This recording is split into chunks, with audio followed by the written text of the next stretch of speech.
ವಿದ್ಯಾರ್ಥಿಗಳಿಗೆಲ್ಲರಿಗೂ ನಮಸ್ಕಾರ. ನಾವು ಕಳೆದ ತರಗತಿಯಲ್ಲಿ ಪರಿಶಿಷ್ಟ ಪಂಗಡಗಳ ಉನ್ನತೀಕರಣಕ್ಕಾಗಿ ಇರುವಂತಹ ಸಂವಿಧಾನಾತ್ಮಕ ಸವಲತ್ತುಗಳು ಹಾಗೂ ಕಲ್ಯಾಣ ಕಾರ್ಯಕ್ರಮಗಳು ಮತ್ತು ಯೋಜನೆಗಳ ಬಗ್ಗೆ ಅಧ್ಯಯನ ಮಾಡಿದ್ವಿ. ಪ್ರಸ್ತುತ ಈ ತರಗತಿಯಲ್ಲಿ ನಾವು role of Gandhi and Ambedkar to upliftment of scheduled tribes, ಪರಿಶಿಷ್ಟ ಪಂಗಡಗಳ ಏಳಿಗೆಯಲ್ಲಿ ಮಹಾತ್ಮ ಗಾಂಧೀಜಿ ಹಾಗೂ ಅಂಬೇಡ್ಕರ್ ಅವರ ಪಾತ್ರ ಏನು ಎಂಬುದನ್ನು ತಿಳಿದುಕೊಳ್ಳೋಣ. ಈಗ ಅದರಲ್ಲಿ ಮಹಾತ್ಮ ಗಾಂಧೀಜಿಯವರ ಪಾತ್ರ ಏನು ಎಂಬುದನ್ನು ನಾವೀಗ ತಿಳಿದುಕೊಳ್ಳೋಣ. ಮಹಾತ್ಮ ಗಾಂಧೀಜಿಯವರು ಪರಿಶಿಷ್ಟ ಜಾತಿ ಮತ್ತು ಪಂಗಡಗಳ ಏಳಿಗೆಯಲ್ಲಿ ಪ್ರಮುಖ ಪಾತ್ರವನ್ನು ವಹಿಸಿದಂಥವರು. ಇವರು ಪರಿಶಿಷ್ಟ ಪಂಗಡದ ಜನರನ್ನು ಗಿರಿಜನರು ಅಂತ ಹೇಳಿ ಕರೆದಿದ್ದಾರೆ. ಇವರ ಉನ್ನತಿಯಲ್ಲಿ ಬಹುಮುಖ್ಯ ಪಾತ್ರವನ್ನು ಇವರು ವಹಿಸಿದ್ದಾರೆ.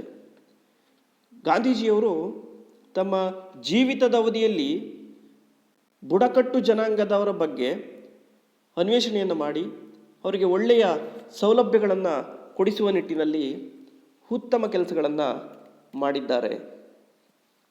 During his life span, the father of nation was aggrieved by the exploitation of tribal communities and tried his best to serve them.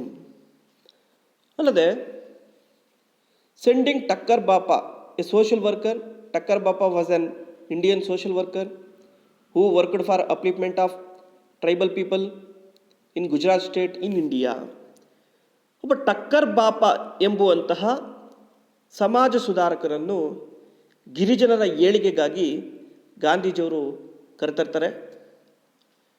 ಅಂತಹ ಪ್ರಮುಖ ಸಮಾಜ ಸೇವಾಕರ್ತರಾದಂತಹ ಟಕ್ಕರ್ ಬಾಪರವರು ಗುಜರಾತ್ ರಾಜ್ಯದಲ್ಲಿ ಬುಡಕಟ್ಟು ಜನರ ಉನ್ನತಿಗಾಗಿ ಇವರು ಶ್ರಮಿಸ್ತಾರೆ. ಅಲ್ಲದೆ ಟಕ್ಕರ್ ಬಾಪ had authored the book Tribes of India, which was published in 1950. ಈ ಟಕ್ಕರ್ ಬಾಪರವರು ಟ್ರೈಬ್ಸ್ ಆಫ್ ಇಂಡಿಯಾ ಎಂಬ ಕೃತಿಯನ್ನು 1950ರಲ್ಲಿ ರಚಿಸ್ತಾರೆ.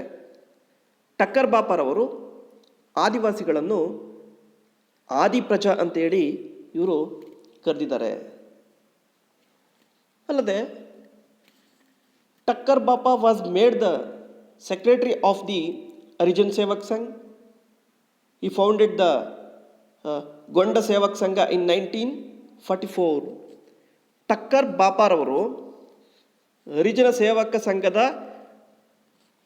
ಕಾರ್ಯದರ್ಶಿಯೂ ಕೂಡ ಆಗಿರ್ತಾರೆ ಹಾಗೂ ಗೊಂಡ ಸೇವಕ ಸಂಘವನ್ನು ಪರಿಶಿಷ್ಟ ಪಂಗಡದ ಒಂದು ಕಲ್ಯಾಣಕ್ಕಾಗಿ 1944ರಲ್ಲಿ ಪ್ರಾರಂಭಿಸ್ತಾರೆ.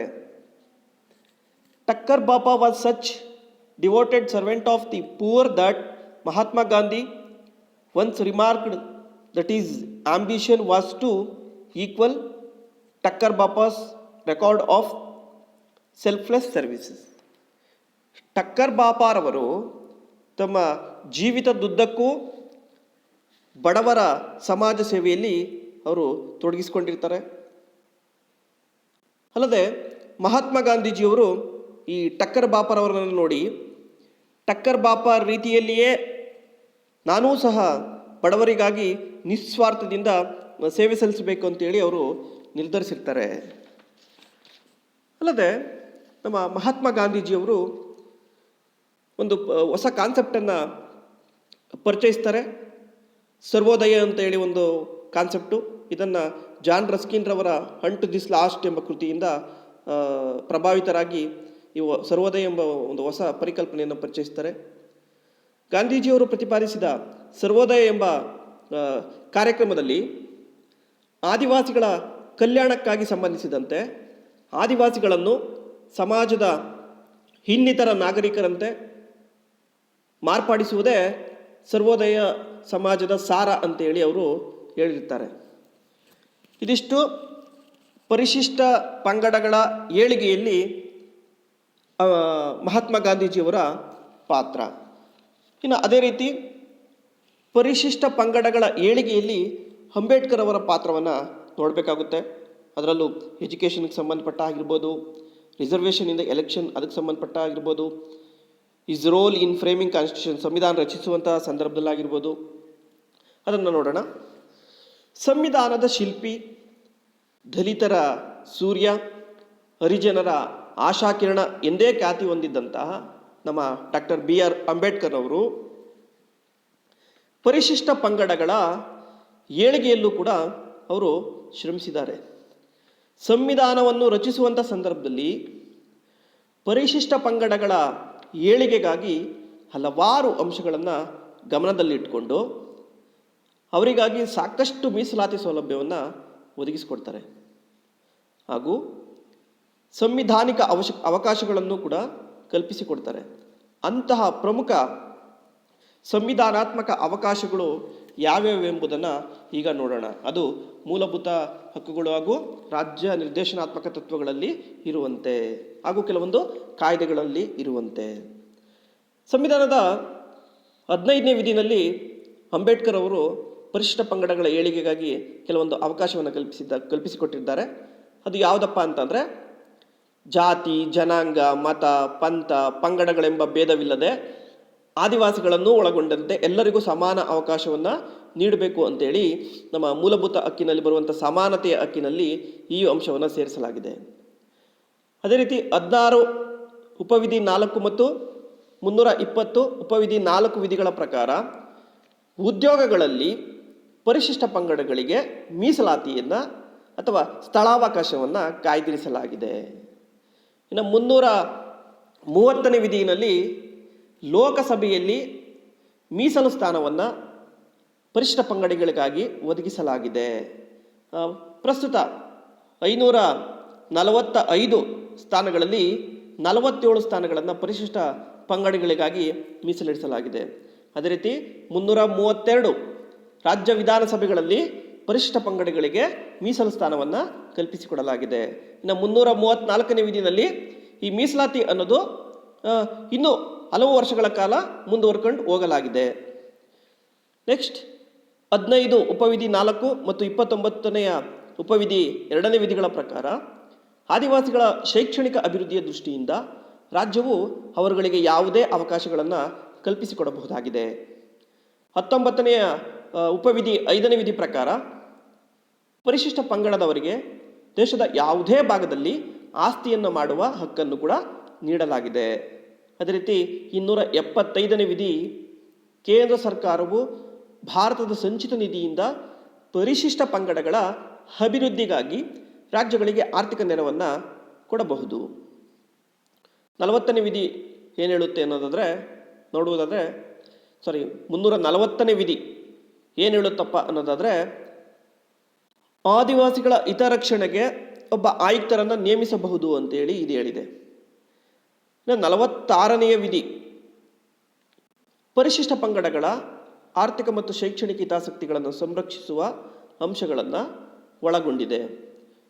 ಅದೇ ರೀತಿ 164ನೇ ವಿಧಿ ಕೆಲವು ರಾಜ್ಯಗಳಲ್ಲಿ ಪರಿಶಿಷ್ಟ ಪಂಗಡಗಳ ಹಿತಾಸಕ್ತಿಗಳನ್ನು ಸಂಪೋಷಿಸುವ ಸಲುವಾಗಿ ಪ್ರತ್ಯೇಕ ಮಂತ್ರಿಗಳನ್ನು ನೇಮಕ ಮಾಡಬೇಕೆಂದು ಆದೇಶಿಸಿದೆ. 338ನೇ ವಿಧಿಯು ತಿಳಿಸುವಂತೆ ಪರಿಶಿಷ್ಟ ಪಂಗಡಗಳ ಯೋಗಕ್ಷೇಮವನ್ನು ನೋಡಿಕೊಳ್ಳಲು ವಿಶೇಷ ಅಧಿಕಾರಿಗಳನ್ನು ನೇಮಿಸಬಹುದು. 339ನೇ ವಿಧಿಯು ಪರಿಶಿಷ್ಟ ಪ್ರದೇಶಗಳ ಮತ್ತು ಪರಿಶಿಷ್ಟ ಪಂಗಡಗಳ ಕಲ್ಯಾಣದ ವಿಷಯಗಳ ಬಗ್ಗೆ ಕೇಂದ್ರ ಸರ್ಕಾರದ ನಿಯಂತ್ರಣದ ಸ್ವರೂಪವು ಹೇಗಿರಬೇಕು ಅಂತೇಳಿ ತಿಳಿಸುತ್ತೆ. ಕೊನೆಯದಾಗಿ 342ನೇ ವಿಧಿಯು ಯಾವ ಕ್ರಮಗಳ ಆಧಾರದ ಮೇಲೆ ಹೊಸ ಸಮೂಹಗಳನ್ನು ಸರ್ಕಾರದ ವಿಶೇಷ ಸೌಲಭ್ಯಗಳನ್ನು ಪಡೆಯಲು ಅರ್ಹವಾಗುವಂತೆ ಪರಿಶಿಷ್ಟ ಪಂಗಡಗಳ ಪಟ್ಟಿಗೆ ಸೇರಿಸಬೇಕೆಂಬುದನ್ನು ತಿಳಿಸುತ್ತದೆ. ಹಾಗೂ ರಾಜ್ಯಪಾಲರ ಸಲಹೆ ಮೇರೆಗೆ ರಾಷ್ಟ್ರಪತಿಗಳು ಈ ಘೋಷಣೆಯನ್ನು ಮಾಡಬೇಕು ಅಂತೇಳಿ ತಿಳಿಸುತ್ತೆ. ಸೊ ಹೀಗೆ ಒಟ್ಟಿನಲ್ಲಿ ನಮ್ಮ ಡಾಕ್ಟರ್ BR ಅಂಬೇಡ್ಕರ್ ಅವರು ಸಂವಿಧಾನವನ್ನು ರಚಿಸುವಂಥ ಸಂದರ್ಭದಲ್ಲಿ ಪರಿಶಿಷ್ಟ ಪಂಗಡಗಳ ಏಳಿಗೆಗಾಗಿ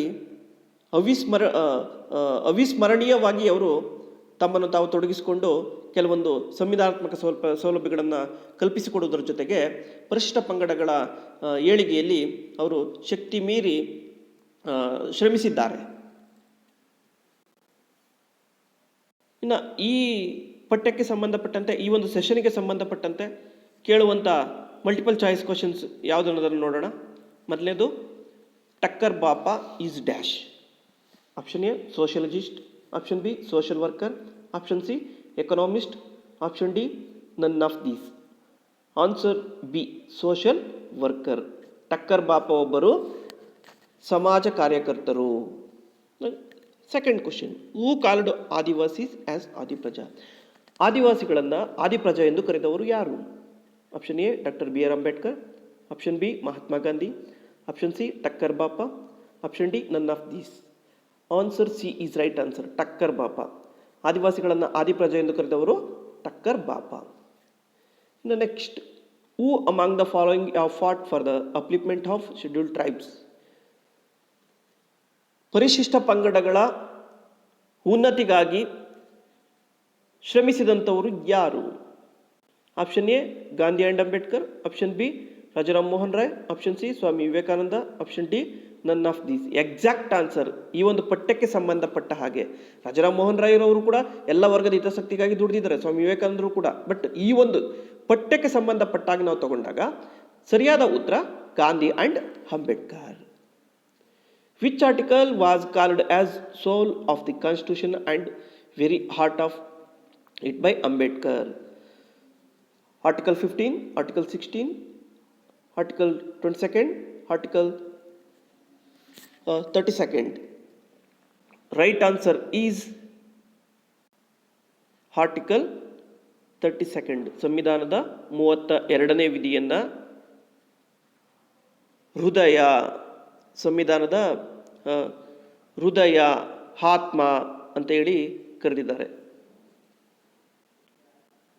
ಹೂ has the right to decide that who will be included in the list of schedule caste and schedule tribes? ಸರಿಯಾದ ಉತ್ತರ ಆಪ್ಷನ್ ಬಿ ಪ್ರೆಸಿಡೆಂಟ್.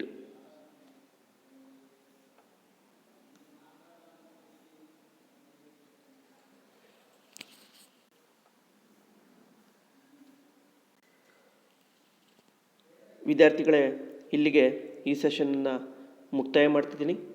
ಎಲ್ರಿಗೂ ಧನ್ಯವಾದಗಳು.